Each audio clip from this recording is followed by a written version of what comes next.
ആ എന്താടാ? ഞാൻ ഇന്ന് ലീവാ. ഒന്നുമില്ല, വെറുതെ വീട്ടിലിരിക്കുക. ആയിക്കോട്ടെ. നിങ്ങളിന്ന് ലീവാ? എന്നാ ഞാനും ലീവാ. എനിക്കിപ്പോൾ തന്നെ ലീവ്. നിങ്ങളെന്താ വിചാരിച്ചേ? ഞങ്ങൾ പെണ്ണുങ്ങളൊക്കെ ഇവിടെ വെറുതെ ഇരിക്കാന്നാ? അടുക്കളയിലുള്ള പണിയൊക്കെ വെറുതെ എടുക്കാന്നാ നിങ്ങളെ വിചാരം? എനിക്ക് ശമ്പളം കിട്ടാൻ പണി എന്തുണ്ടോ? അല്ല, ഇപ്പം നിങ്ങളെ വിചാരം എന്താ? ശമ്പളം കിട്ടുന്ന പണിക്ക് മാത്രമേ ലീവ് എടുക്കാവുള്ളൂ എന്നുണ്ട്? അതിപ്പോൾ നല്ല കഥ.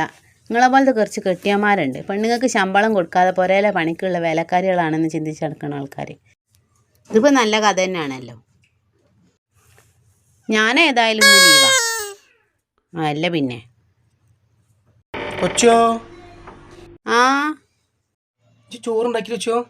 എന്തെടുക്കേ ചേച്ചി? പള്ള വെക്കുന്നുണ്ട്. എന്തെടുക്കേനി?